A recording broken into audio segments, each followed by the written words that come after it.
Hi, I'm Chuck Hawley from West Marine, and this is a West Advisor special video for National Safe Boating Week.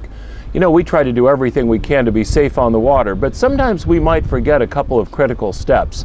That's why West Marine's created this West Marine Safe Boating Checklist. Now, this is available for download on the westmarine.com website as part of our West Advisors, but will also be available in our stores. And it's a handy way to remember critical items before you go out at sea, while you're out at sea, and when you come back. In this video, we'll be talking about those items so that you can be extra safe during National Safe Boating Week. The first thing is to check the weather before you depart. There are a lot of good sources of weather information. Obviously, a lot of smartphones have weather applications and good websites, and you can obviously use your VHF radio and listen to the local NOAA weather station. Next, consider filing a float plan with your friends or your relatives. A float plan describes the type of trip you're going to take and it includes a description of your vessel. If, for some reason, you don't come back on time, your friends and family will have the information that they need to pass on to possibly rescue agencies. And incidentally, there's some great apps, again, for smartphones that allow you to file a float plan electronically. If you're going out with a group, it's a great idea to identify a second in command in case you become incapacitated or possibly you even fall overboard. You can just ask, who's got the most boating experience here, and find out and make sure that they know where the VHF radio is, how to turn off the engine, and other basic functions on board the boat. Next, make sure that you have all of the Coast Guard required equipment for your vessel. On a boat like this, we need to have life jackets that are readily accessible that fit every member of the crew. Of course, the best place for these life jackets is when you're wearing them. Children under 13 and non-swimmers must wear a life jacket when the boat is underway. You need to have a throwable flotation device, maybe something like this cushion, or better yet, a life sling. In case somebody falls overboard, it gives you a way to toss flotation to the person in the water. On this boat, a single B2 extinguisher like this would meet our requirements, but that's pretty inadequate. We want to have about 3 fire extinguishers on this boat, one forward in the forward cabin, one near the galley spaces, and maybe one accessible from the cockpit. And if you're trying to explain to somebody how to use one of these fire extinguishers, you can use the acronym PASS, P-A-S-S.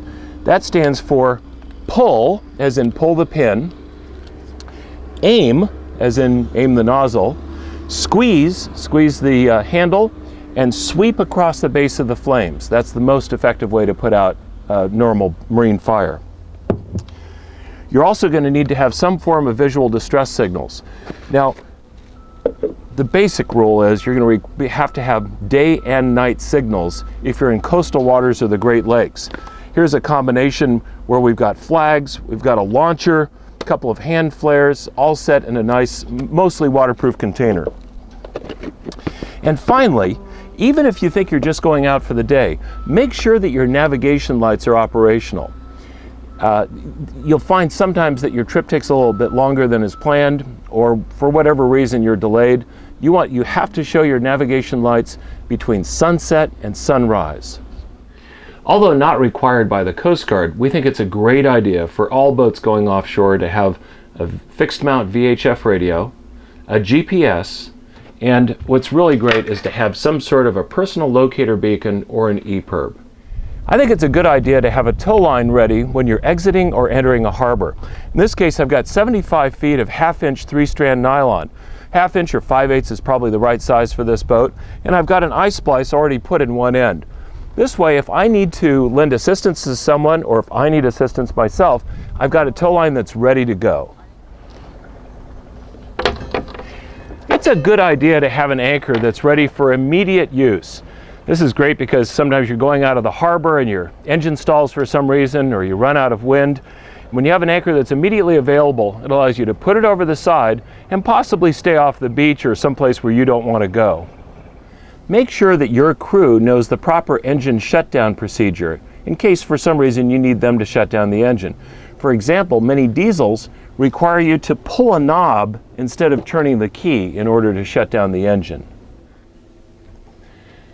Check your bilge before you head out onto the water and pump it dry. If you find you have quite a bit of water in your bilge, it's a good idea to find the location or the source of that water before you're out on the water.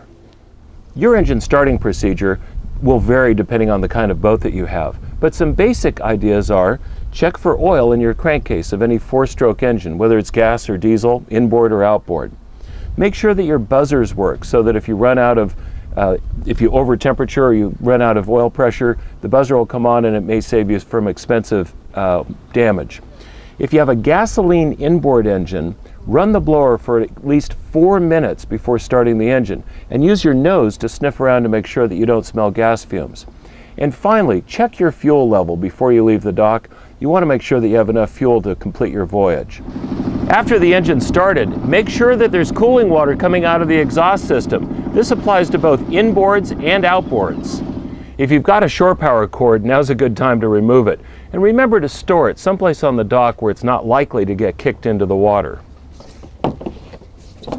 Once you're on the water, drink conservatively. For the captain, that may mean no drinking at all. And watch the consumption of your friends and crew so that they don't overindulge. It's a good idea to store a go-home waypoint as you leave your harbor entrance that's designated so that you can identify it easily.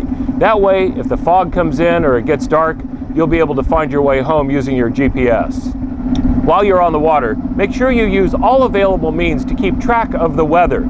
That might be looking at flags that are on shore, looking for changes in the cloud cover, especially clouds moving at you with big dark bottoms. Monitor the wind speed, and if the conditions seem to be deteriorating, it's a good idea to head for a safe anchorage. While you're underway, make sure you keep your VHF radio on channel 16. You want to be able to listen for calls to your vessel, but also for distress calls from other vessels. And remember, if you hear a distress call, especially a mayday, you may be in the best position to help the person in distress. It's a good idea also to log all mayday calls in your ship's log so that you know who is transmitting it at what time. And frankly, if you don't have a VHF in the cockpit, a handheld VHF, again, on channel 16, is a great addition. Keep aware of your surroundings when you're on the water, either using paper charts like this chart book or using electronic charts.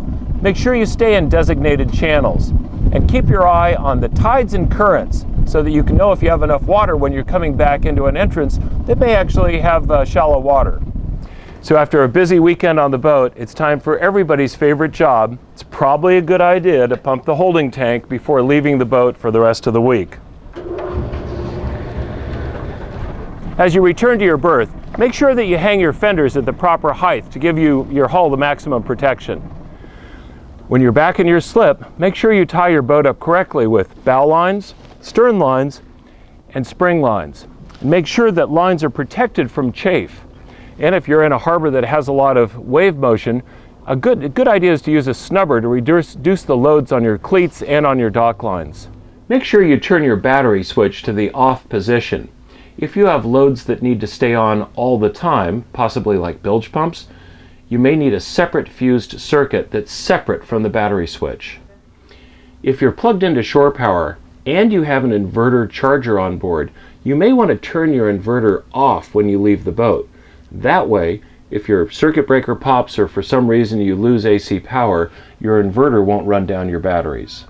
Remember to reconnect your shore power and to keep it from chafing as well.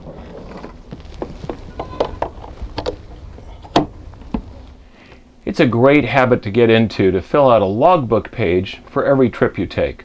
You can indicate who you went boating with, what your fuel consumption was, any maintenance problems on board, or anything else that you want to keep a permanent record of.